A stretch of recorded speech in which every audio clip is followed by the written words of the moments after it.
What's up, guys? Welcome back to episode 4, I believe, of the weekly wrap. You guys sent in your questions, you guys wanted answered, so let's get straight into it. So the first question comes from Luke Foster 99, and he wants to know Firmino's contract that got leaked. So for me personally, I have no idea how his contract got leaked in the first place, to be honest with you.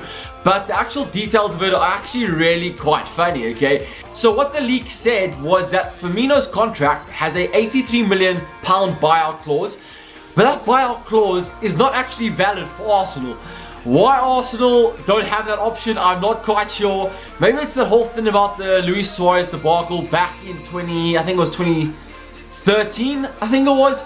And they bid £40 million and £1, and obviously FSG got very pissed off about that, and they're like, nah, Arsenal will not be doing any business with Liverpool in the future.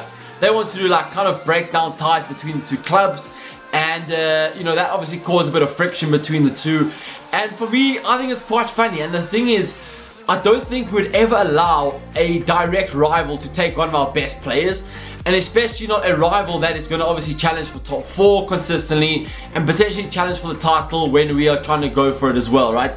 So it kind of makes a lot of sense. But then why don't we also say that Chelsea can't buy him, or United can't buy him, you know, or City can't buy him? I don't quite understand why it's only valid for Arsenal, but obviously FSG have some sort of reason. And you know what? Hopefully he can deliver for many years to come and become an Anfield legend. Who knows? So the second question comes from Sam Edwards 99, and he says Karius or Mignolet. Okay, so this question is very valid after the absolute shocking mistake versus Bournemouth now from Karius. For me personally, it's a tough one. It really is a tough one, and why it's tough is because Karius is young, he needs to learn, he needs to develop, he needs time.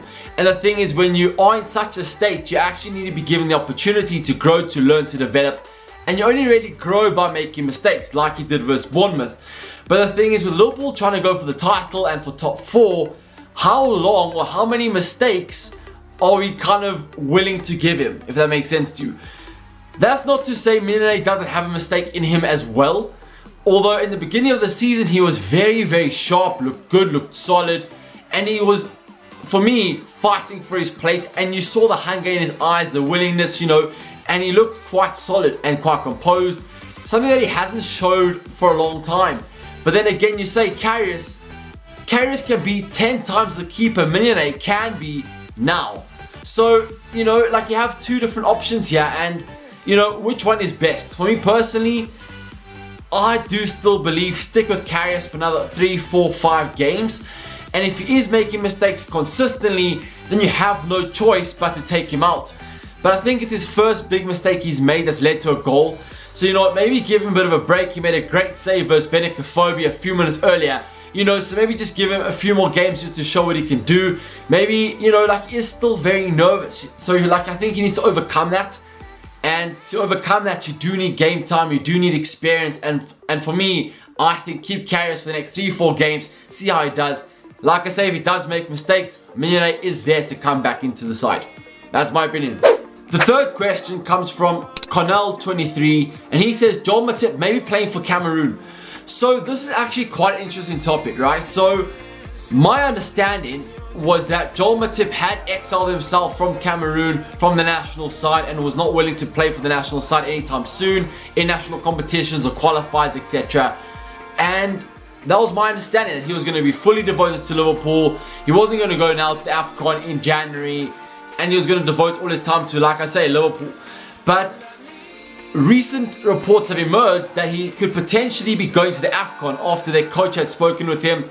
So I'm not quite sure. The coach did say, though, that ultimately the final decision is with Joel Matip. And I don't know. There was actually an interview, I don't know how old it was, but where Joel Matip said that he'd rather play for Liverpool, make sure he's fully fit for Liverpool. He's had a lot of injuries in the past, and, you know, he wants to first cement his place in the side before he starts going elsewhere, you know, and potentially picking up an injury. And especially coming off the back of about a 2-week layoff, I don't think he should go, to be honest with you, especially on that basis that he wants to be injury free for Liverpool, you know, and to fight for the Liverpool badge. So it doesn't quite make sense. Personally, for me, I think he will opt to stay at Liverpool. I don't see why all of a sudden, just because AFCON, that now he'll like decide to leave Liverpool. And especially with Liverpool's position right now that we're in, where we are potentially challenging for the title, I don't think he wants to miss that. And I think he understands how valuable he is in the side. And if Liverpool are missing him for 4 or 5 games, I think Liverpool could struggle. And I don't think Jurgen Klopp will want that. And for me, Joel Matip will stay. That's my opinion. But you know what? I don't know. You know, I don't know. So, yeah, like, don't hold it against me, okay? So the next question comes in from Red Inkling 2000. Red Inkling, okay, whatever, 2000. And he says, what do you reckon about the transfer saga between Daniel Sturridge and Felipe Coutinho? I didn't know that there was a transfer saga with Felipe, personally. But with Sturridge, there's not really a transfer story either, to be honest with you. Like, all that's happened is there's rumors that Daniel Sturridge is going to leave. There's rumors that Jurgen Klopp is fed up with him. But that could not be further from the truth. Klopp did say in a recent interview, I think it was about a week and a half ago, no first teamer is actually going to leave in January. No first teamer will be sold. No first teamer is even in the frame of leaving. And on the subject of Mamadou Sakho, Jurgen Klopp believes he's not a first teamer, he's part of the under-23s, and that he is most definitely available for transfer, and he wants him gone as soon as possible. So the saga with Coutinho and with Sturridge, for me, there's nothing there. There really is nothing to talk about. They're both staying. They both will stay until the summer at least. You know, and obviously Daniel Sturridge potentially could leave in the summer, where Felipe, I think Jurgen Klopp will do anything he can to keep hold of him. I know Felipe Coutinho does not have a buyout clause, so Liverpool really have the upper hand in any negotiation. They can decide whether to accept or decline, and knowing Jurgen Klopp, he will not want to get rid of his best star in the side anytime soon, especially with Liverpool right now building up a good side and building a solid foundation for, you know, smaller parts now to fit in, these world-class players to fit in now and again, and, you know, build the ultimate team. So for him to lose Coutinho or Sturridge right now is not an option. With that, guys, thanks so much for watching. Really appreciate it. Remember, guys, send in your questions down below if you do want to send in any questions. And as always, remember to subscribe. It really does mean a lot to me. Give the video a huge thumbs up if you did enjoy it. So with that, guys, thanks so much for watching once again. And I'll catch you again soon. Have a great weekend. Hopefully Liverpool can bounce back in true Liverpool style.